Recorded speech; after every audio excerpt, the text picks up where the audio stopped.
Puji nama Tuhan, Shalom. Saya akan bahas tentang boundaries, batasan-batasan. Dalam hidup ini kita mesti ngerti yang namanya batasan-batasan. Katakan batasan. Ada batasan dalam makan. Yang gak ngerti batasan dalam makan akan jadi kebablasan. Harus ngerti batasan dalam hubungan. Harus ngerti batasan dalam pekerjaan. Dan Anda harus tahu bahwa you have the full control over the boundaries in your life. Anda punya kontrol untuk batasan-batasan yang Anda mau bangun dalam hidup Anda. Bagaimana orang memperlakukan kamu tergantung dari batasan yang kamu bangun di hidupmu. Cara orang memperlakukan kamu adalah seizin kamu. Katakan sama-sama saya, cara orang memperlakukan saya adalah seizin saya. Jadi Anda mesti ngerti batasan. Saya akan bahas yang pertama. Kita selalu menyalahkan orang lain ketika kita menjadi marah, sakit hati, kecewa, kepahitan. Betul? Bahkan ada orang Kristen yang sampai gak mau ke gereja lagi. Gak ada Tuhan-Tuhanan lagi, gak ada gereja-gereja lagi. Kenapa? Kalau ditanya ujungnya, mereka pernah sakit hati sama orang Kristen. Mereka pernah sakit hati sama gereja, sama pendeta. Lalu menentukan keputusan, udah gak mau gereja lagi, gak mau Tuhan-Tuhanan lagi. Dan kita nyalain orang lain. Padahal, bagaimana orang memperlakukan kamu adalah seizin kamu. Kalau orang bisa bikin Anda marah, kecewa, sakit hati, kepahitan, saya kasih tahu, itu seizin Anda. Gak ada orang dalam hidup ini yang gak mungkin gak pernah bikin kita marah. Mustahil. Gak mungkin gak ada orang yang melukai kita. Tiap hari ada aja yang pasti nyakitin kita. Betul gak? Pegawai, pasangan, anak. Kita gak mungkin luput dari gini. Marah, kecewa, sakit hati. Tapi kita tidak boleh mengizinkan kekecewaan, kemarahan, dan kepahitan bersarang di hati kita. Anda tidak boleh izinkan. Orang bisa bikin Anda marah, tapi Anda tidak boleh mengizinkan kemarahan tinggal di hati Anda. Efesus 4 ayat 26 berkata gini, apabila kamu menjadi marah, janganlah kamu berbuat dosa. Janganlah matahari terbenam sebelum padam amarahmu, dan janganlah beri kesempatan kepada iblis. Siapa yang harus menjaga hati supaya jangan sampai kasih kesempatan sama iblis? Katakan saya. Boleh gak marah? Firman Tuhan bilang, apabila kamu menjadi marah.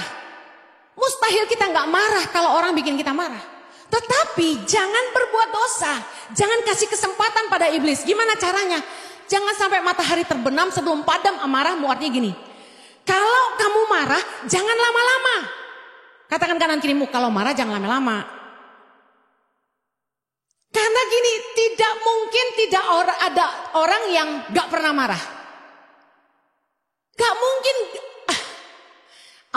Saya pernah dengar ada suami yang gak pernah marah. I salute you. Seriously. Tapi hampir gak mungkin orang tuh gak bisa marah. Tuhan aja bisa marah. Dan kita diciptakan menurut gambar dan rupa Allah. Kita bisa marah. Amin. Tapi kalau marah tuh jangan lama-lama. Kemarahan jangan disimpan. Katakan sama-sama, kemarahan jangan disimpan. Kenapa Tuhan gak mau kita nyimpan kemarahan? Karena Mazmur 37 ayat 8 berkata, berhentilah marah dan tinggalkanlah panas hati. Jangan marah, sama-sama. Itu hanya membawa kepada kejahatan. Orang kalau nyimpan kemarahan, hatinya penuh kejahatan. Gak mungkin Anda mulai merekayasa pembalasan. Ingat kisah Kain dan Habel? Waktu Kain iri hati, persembahannya gak diterima Tuhan, hatinya menjadi panas. Dan Tuhan bilang sama dia, kenapa kamu marah? Tidakkah kamu akan berseri-seri kalau kamu berbuat baik? Hati-hati, dosa sudah mengintip di muka pintu. Tapi Kain gak mau dengar. Dia tetap marah lalu dia bunuh adiknya. Orang kalau udah marah pasti mengarah kepada kejahatan. Amen. Kakak-kakak Yusuf, iri hati sama Yusuf. Lalu gak lama mereka mulai merancangkan pembunuhan buat Yusuf. Kalau Anda menyimpan kemarahan, kalau Anda menyimpan sakit hati, Anda menyimpan kebencian dan kepahitan, Anda sedang mengizinkan orang untuk mengotori hatimu sendiri. Kalau kamu udah izinkan, kamu udah anggap omongan orang. Efesus 4 ayat 31 berkata, sama-sama kita baca, segala kepahitan, kegeraman, kemarahan, pertikaian, dan fitnah hendaklah dibuang dari antara kamu. Demikian pula segala kejahatan. Bahkan Yesus berkata dalam Markus 11 ayat 25, dan jika kamu berdiri untuk berdoa, apa yang kita lakukan? Ampunilah dahulu sekiranya ada barang sesuatu dalam hatimu terhadap seseorang, supaya juga Bapamu yang di sorga mengampuni kesalahan-kesalahanmu. Saya kasih tahu, hati kita ini sangat berharga. Katakan, hati saya sangat berharga. Jangan diisi dengan sampah. 3, 2, 1. Segala kemarahan, kebencian, kepahitan, dendam adalah sampah. Harus dibuang, hendaklah dibuang dari antara kamu, kata firman Tuhan. Kita kalau menghadap Tuhan dengan hati yang penuh kemarahan, diterima enggak persembahan kita? Tuhan bilang ampuni dulu sebelum kamu membawa korban persembahan. Kalau kita mau diampuni Tuhan, kita juga harus mengampuni orang lain. Jangan biarkan perbuatan jahat orang lain membuat Anda tidak menjaga hati Anda. Karena hati Anda sangat berharga. Jangan izinkan kebencian tinggal di hatimu. Jangan izinkan kemarahan. Anda rugi, mereka tertawa, Anda menderita. Mother Teresa berkata gini, don't treat people as bad as they are. Treat them as good as you are. Waktu saya baca ini tuh saya sangat terberkati gitu. Mother Teresa bilang, jangan perlakukan orang sebagaimana mereka jahat. Tapi perlakukan mereka sebagaimana kamu baik. Kalau kamu baik, kamu tidak bisa perlakukan orang dengan jahat. Amen. Roma 12 ayat 17-18 bilang, janganlah membalas kejahatan dengan kejahatan. Lakukan apa yang baik bagi semua orang.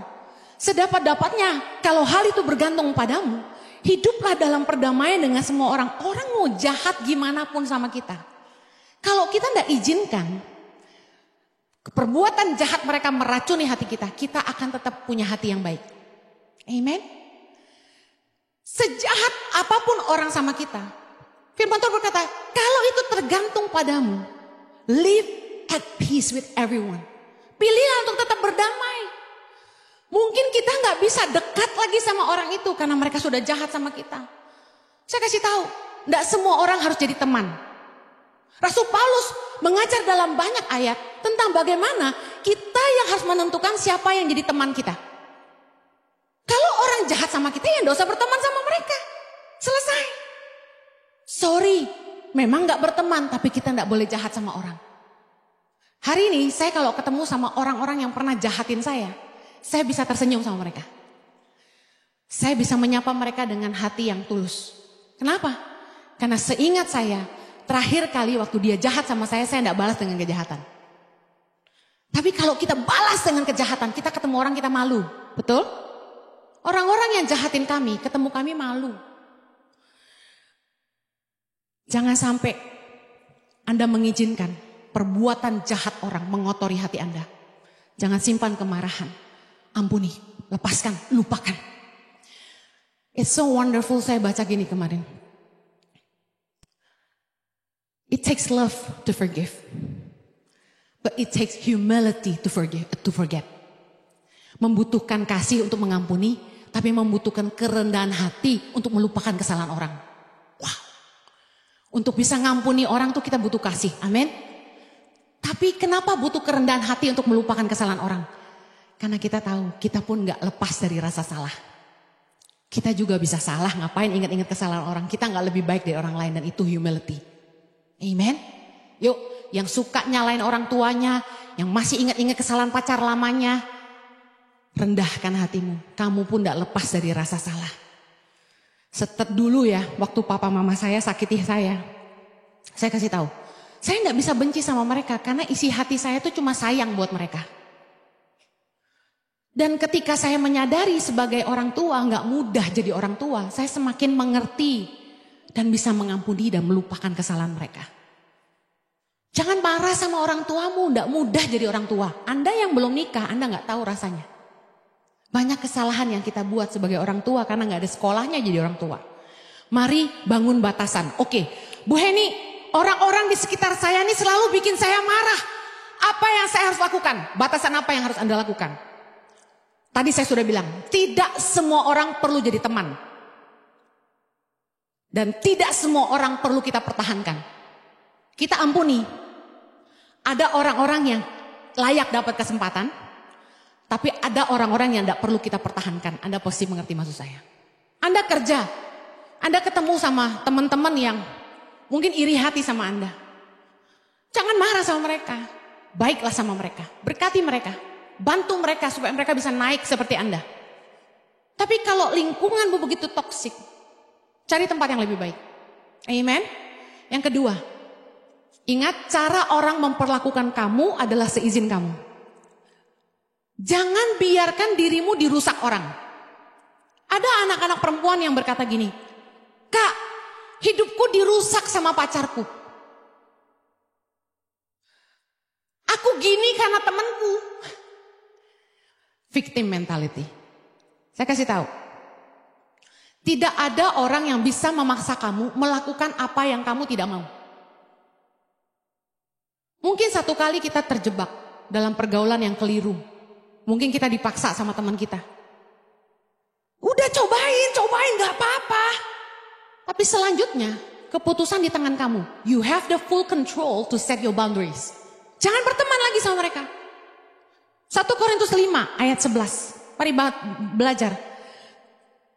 Tetapi yang kutuliskan kepada kamu ialah, baca sama-sama, supaya kamu jangan bergaul dengan orang yang sekalipun menyebut dirinya saudara adalah orang cabul, kikir, penyembah berhala, pemfitnah, pemabuk atau penipu. Dengan orang yang demikian janganlah kamu sekali-kali makan bersama-sama. Rasul Paulus dengan tegas, supaya kamu jangan bergaul dengan orang yang sekalipun menyebut dirinya saudara. Jangan karena alasan udah kayak saudara, Ci.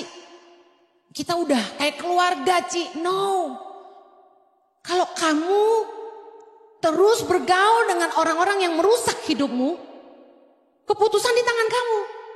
Kamu yang mengizinkan orang merusak hidupmu. Jangan salahkan orang lain. Anda yang harus bangun batasan. Sorry, gue udah gak bisa ikutan.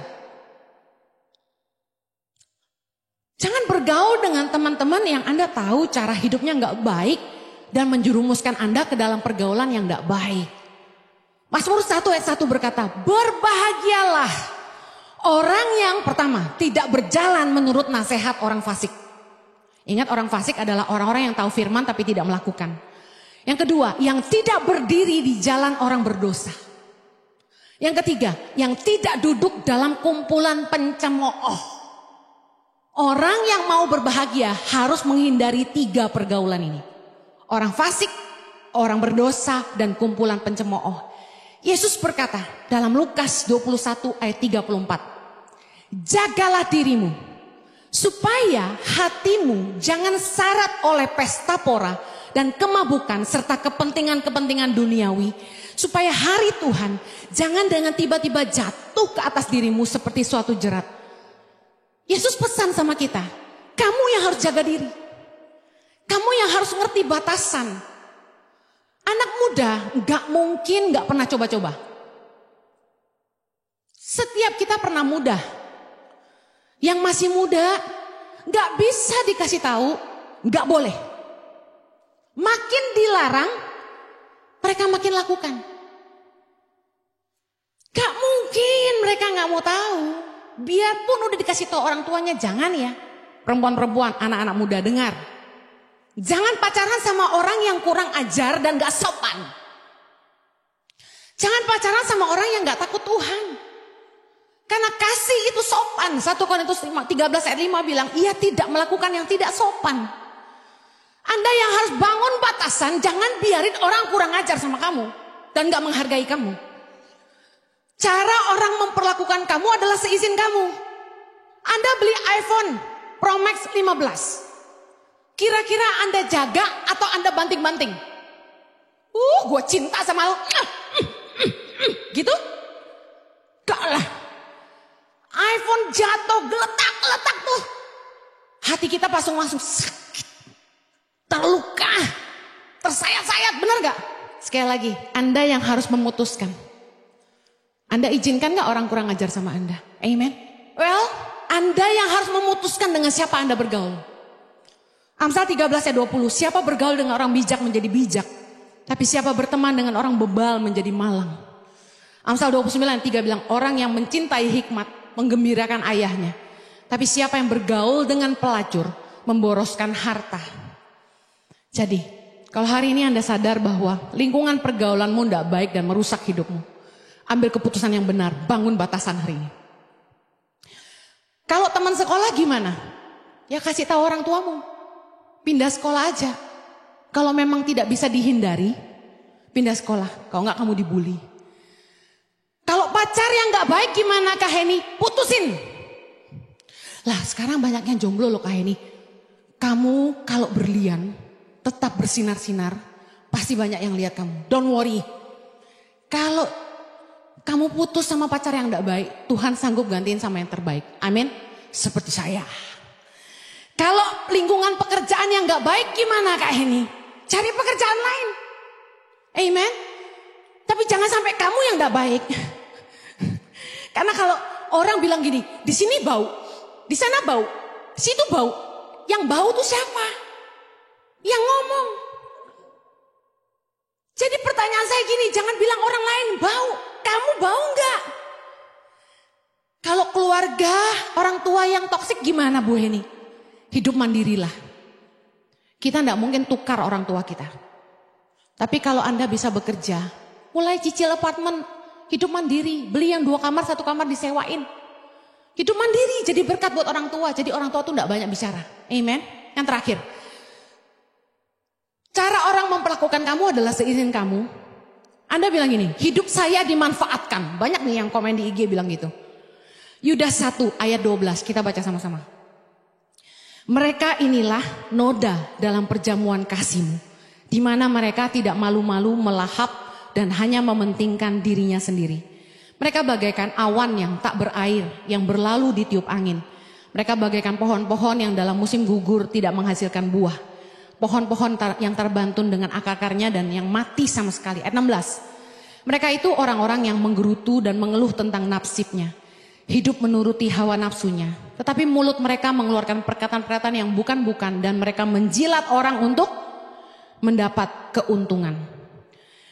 Well, ada orang-orang tuh yang baik sama kita karena ada maunya. Ada orang-orang yang hanya memanfaatkan kebaikan kita untuk keuntungan diri mereka sendiri. Saya kasihan sama orang-orang yang dermawan. Karena memang orang dermawan itu banyak teman. Tetapi sedikit yang tulus, kebanyakan bulus.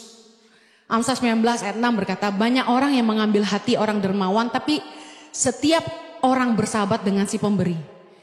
Kalau kita tuh royal, temennya pasti banyak. Yang suka neraktir pasti pengikutnya banyak. Tapi apakah semua orang itu tulus sama kamu? Amsal 26 ayat 24 berkata gini, si pembenci berpura-pura dengan bibirnya tapi dalam hati dikandungnya tipu daya. Well, jangan biarin orang menipu Anda. Saya pernah nulis gini di Instagram suatu hari. Berbahagialah kalau Anda dimanfaatkan. Itu artinya Anda bermanfaat. Naif ya. Tapi saya tulis juga, tapi kebaikan bukan kebodohan. Sebenarnya kita menghibur diri sendiri kan. Gak apa-apa gue dimanfaatin artinya gue bermanfaat. Tapi dengar baik, kebaikan bukanlah kebodohan. Jangan bergaul dengan orang-orang yang cuma memanfaatkan kita tapi gak peduli sama hidup kita. Kebanyakan orang itu hanya peduli sama Anda selama Anda menguntungkan dia. Tapi gak semua orang akan tetap peduli sama Anda meskipun Anda tidak menguntungkan dia. Contoh. Ada atasan-atasan yang hanya mencari keuntungan. tapi tidak memperhatikan kesejahteraan karyawan. Nah, saya mau garis bawahi gini, baik atasan maupun bawahan harus ngerti aturan dan batasan, kewajiban dan hak masing-masing. Sebenarnya ikut aja aturan. Dalam Kolose 3 ayat 22 sampai 24 itu ayat buat bawahan. Hai hamba-hamba dikatakan. Nah, segala macam ini untuk pegawai. Tapi di Kolose 4 ayat 1 buat atasan cuma ada satu ayat. Hai tuan-tuan, berlakulah adil dan jujur terhadap hambamu. Ingatlah kamu juga mempunyai Tuhan di sorga. Masing-masing ada bagian.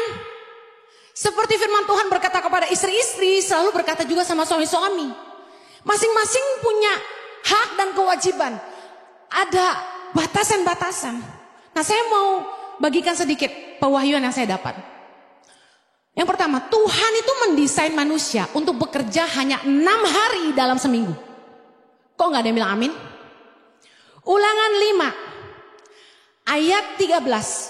6 hari lamanya engkau akan bekerja dan melakukan segala pekerjaan. Ayat 14. Tetapi hari ke-7 adalah hari sabat Tuhan Allahmu. Dan jangan kamu melakukan suatu pekerjaan, engkau atau anakmu laki-laki, anakmu perempuan, hambamu laki-laki atau hambamu perempuan dan bla bla bla. Perhatikan, Tuhan desain manusia itu kerja cuma 6 hari seminggu. Kejadian 2 ayat yang kedua.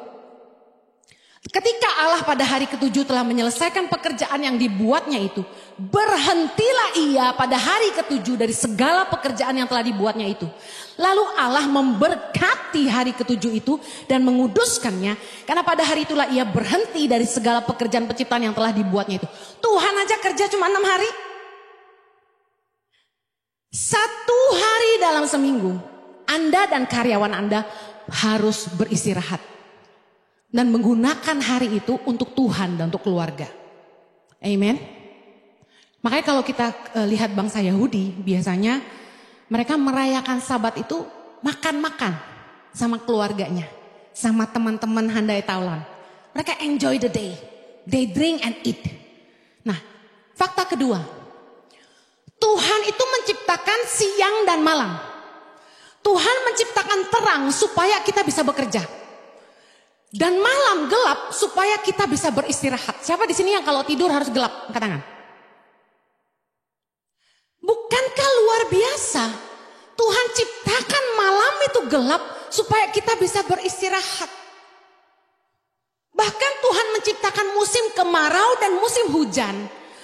Supaya ketika musim hujan orang menanam, musim kemarau orang menuai. Orang mulai istirahat, menikmati hasil tanamnya. Mazmur 74 ayat 16 kita baca sama-sama. Punyamulah siang, punyamulah juga malam. Engkaulah yang menaruh benda penerang dan matahari. Engkaulah yang menetapkan segala batas bumi. Musim kemarau dan musim hujan, engkaulah yang membuatnya. Perhatikan orang yang melawan hukum alam yang Tuhan buat. Hidupnya pasti tidak seimbang, kesehatannya pasti terganggu. Kenapa begitu? Karena Tuhanlah yang desain tubuh kita. Tuhan tahu tubuh kita butuh istirahat. Tuhan tahu jiwa kita butuh istirahat. Pada saat kita tidur, luar biasa Tuhan desain cara kerja organ tubuh kita adalah gini. Di malam hari ketika kita istirahat, mulai menghasilkan energi dan memperbaiki jaringan-jaringan tubuh yang rusak. Waktu saya konsultasi sama dokter gizi yang merawat kami, kan saya lagi di endorse sama Dermaster, dia bilang gini, pada saat kita tidur itulah hasil kita olahraga siang itu mulai membakar lemak-lemak di tubuh di malam hari. Makanya kalau Anda tidur tidak cukup, Anda obesitas meskipun Anda olahraga, Anda tidak kurus-kurus. Waktu tidur yang cukup untuk orang dewasa itu 7-9 jam. Kurang dari itu Anda umur pendek, lebih dari itu Anda jadi hoflok katanya. Katanya loh, bukan saya yang ngomong. Anak-anak waktu tidurnya itu 10-13 jam. Anak-anak tuh perlu tidur karena di waktu dia tidur, di situ mulai pertumbuhan terjadi. Nah, efek begadang itu buruk buat kesehatan. Selain Anda mudah ngantuk, kelelahan, Anda juga bisa kena resiko penyakit diabetes, obesitas, darah tinggi, dan penyakit jantung. Nah, mari kita lihat apa kata Alo Dokter tentang dampak buruk orang begadang. Secara cepat, yang pertama, peningkatan berat badan. Udah pasti, obesitas. Karena biasanya kalau nggak tidur kita lapar. Ada amin? Yang kedua, dampak buruk begadang itu penuaan dini. Ayo, ibu-ibu yang mau awet muda, jangan suka begadang. Kulit jadi kering, mulai keriput, lalu suka jerawatan. Yang ketiga, orang yang suka begadang itu mudah lupa, error otaknya. Yang keempat, penurunan fungsi otak. Kemudian yang kelima, penurunan gairah seksual. Yang keenam, peningkatan resiko gangguan mental. Ya. Yang ketujuh, peningkatan resiko kanker. 8, penurunan sistem imunitas. Banyak sekali dampak buruk dari orang yang kurang tidur. Orang kalau melawan hukum alam yang diciptakan Tuhan, pasti hidupnya tidak seimbang dan kesehatannya terganggu. Secara ilmu pengetahuan dibuktikan. Malam memang waktunya tidur. Nah, cara orang memperlakukan kamu adalah seizin kamu. Kalau Anda bekerja, jangan balas WA atau angkat telepon bosmu malam-malam. Kalau itu bukan yang urgent. Ada bos-bos yang kebangetan, tetap WA tengah malam. Anda harus tahu bahwa tidak ada aturan selain Anda itu tenaga medis yang jaga malam, atau Anda adalah sapam yang jaga malam, Anda tuh perlu istirahat. Kalau Anda bekerja dari pagi sampai sore, malam itu waktu Anda istirahat. Kalau Anda tidak izinkan bosmu memperlakukan kamu begitu, balas WA-nya besok pagi. Ada orang yang kalau bosnya WA dia ketakutan langsung dibalas. Tapi habis itu ngeluh, bosku WA terus tiap malam. Ci, kalau nggak dibalas aku dipecat. Atas dasar apa? Kalau kamu dipecat, kamu dapat pesangon. Kamu harus tahu itu. Ada tuan-tuan yang marah, nyonya-nyonya yang marah dengar khotbah saya ini dan bilang gini, pegawai sudah digaji, ya harus tahu diri. Bos-bos juga mau tidur, juga mau libur. Kenapa karyawanmu disuruh lembur? Punya hati sedikit. Amen. Tuhan desain manusia kerja 6 hari seminggu. Kalau Anda punya jatah cuti setahun 12 hari, saya kasih saran, ambil 2 kali. 6 hari dan 6 hari plus weekend. Kalau Anda ambil terlalu panjang, bosmu kelabakan dan Anda diganggu terus. Tapi juga secure buat posisimu, bahwa kalau kamu bisa tinggalin pekerjaanmu lama-lama berarti Anda tidak dibutuhkan. Jadi sebaiknya cuti diambil 2 kali, ini saya ngajarin buat kebaikan. Dan pastikan sebelum Anda cuti, selesaikan target kerjaanmu sebelum Anda cuti. Lalu, handover pekerjaanmu baik-baik tertulis, sepengetahuan penggantimu dan atasanmu. Pastikan Anda tanya sama bosmu perihal pekerjaan yang harus kamu selesaikan sebelum kamu libur. Supaya apa gini? Supaya dia tidak punya alasan ganggu kamu selama kamu cuti. Sorry, saya ini atasan. Tapi saya ini juga punya atasan. Tuhan itu sangat murah hati sama saya. Makanya saya murah hati sama karyawan saya. Jangan sampai kita perlakukan bawahan kita dengan tidak adil. Firman Tuhan berkata dalam Kolose 4 ayat 1, kita juga punya Tuhan di sorga. Kalau Anda menunjukkan kemurahan kepada karyawanmu, Tuhan juga akan bermurah hati sama kamu. Amen. Saya ini semakin sering nabur sama staf-staf saya. Tuhan itu menabur lebih hebat dalam hidup saya kasih tahu. Jangan perlakukan orang sejahat itu. Bener deh, kasih mereka istirahat. Karyawan yang sehat, perusahaan kuat. Kalau karyawanmu kerja sampai kecapean, lembur terus, nanti dia sakit, perusahaanmu malah masalah. Mesti bayarin BPJS lebih mahal nanti. Kalau kamu sehat, perusahaanmu kuat. Yang kedua, perhatikan rumah tangga karyawan. Rumah tangga yang bahagia, kinerjanya pasti lebih luar biasa. Jangan ngomong kerjaan terus, tanya gimana rumah tanggamu. Kalau dia cuma butuh pandangan dan curhat-curhat, nasihatilah dia. Saya selalu perhatikan rumah tangga, staf-staf kami. Karena rumah tangga yang bahagia, pasti kinerja karyawan juga luar biasa. Amin. Karyawan yang kreatif, perusahaan pasti produktif. Ketika dia keluar dari perusahaan, dia pergi cuti liburan. Disitulah momen di mana matanya terbuka, dia lihat hal-hal baru, dia belajar dan dapat inspirasi di situ. Ketika dia refresh jiwanya, kembali ke tempat kerja, dia kaya dengan inspirasi baru. Dan disitulah perusahaanmu akan maju. Orang karyawan yang kreatif pasti produktif perusahaannya. Makanya harus senang kalau karyawan tuh libur, jangan malah marah. Amen. Yang terakhir, karyawan yang mencintai pekerjaannya pasti loyal sama perusahaannya.